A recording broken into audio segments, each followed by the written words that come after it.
And my story is an old one, but it ended with the 22nd of October 2023 in the war. When my family were sleeping in their home at 4 a.m. when Israel bombed my home and killed my family. In my home there was my father, my 2 brothers, my 3 sisters, and 14 of my nieces and nephews, actually 15 of my nieces and nephews.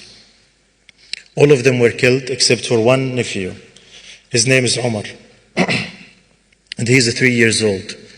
He was injured, and he was retrieved from under the rubble.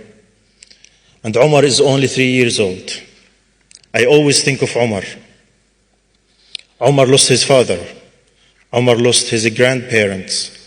Omar lost 4 of his uncles, 3 of his aunts, and 14 of his cousins. And he was injured himself.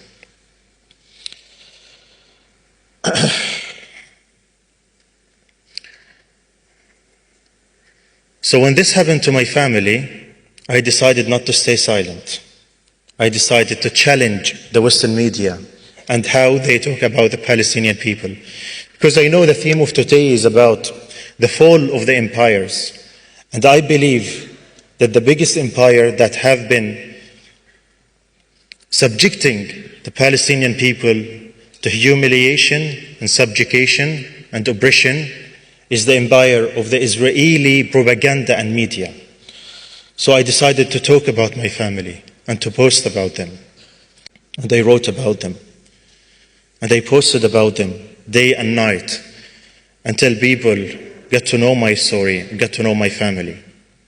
And there, where the Western media came, they started calling me every now and then to have me interviewed by one of their anchors. And unfortunately, their interviews were more humiliating and descending than I ever could imagine. I'll give you an example. In one of the interviews, I told one of the anchors, the hosts, that I lost 21 family members, including 14 kids, my nieces and nephews. And he told me they're just collateral damage. It's okay.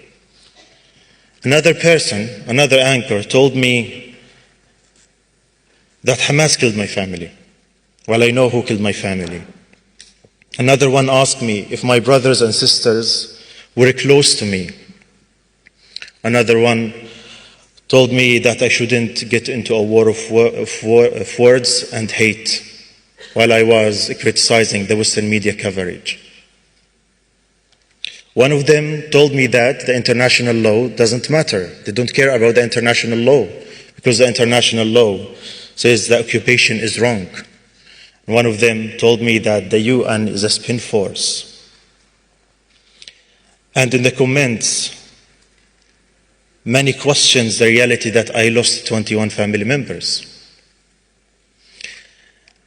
And one of them asked me if I condemn Hamas only a few days after I lost my family.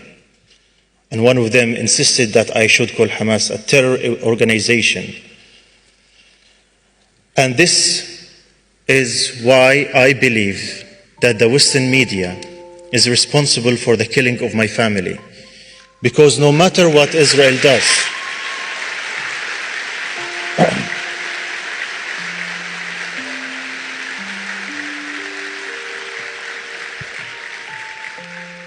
because no matter what Israel does over the past 75 years, no matter what Israel does, it is always their actions are justified by the Western media, that the Palestinians are terrorists, that the Palestinians are anti-Semite, that the Palestinians don't deserve democracy or life, that the Palestinians should never have their own sovereignty over their own lands. It is always the Palestinians die and the Israelis are killed and massacred. It is always the Palestinian people are collateral damage. It is always the Palestinian innocent, the children don't matter because they're not white. And that's why I will not forgive the Western media. I will never forgive the Western media.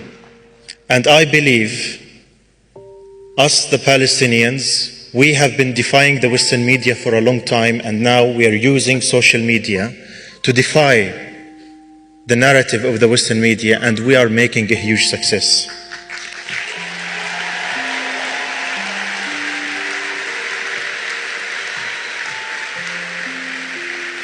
But I also believe that it's not only the Palestinians who have the responsibility to share their stories and to talk about their suffering and send their message to the world. I believe it is you, the people who live in the UK and America and the free world. You have even a bigger responsibility towards the Palestinian people to share their stories.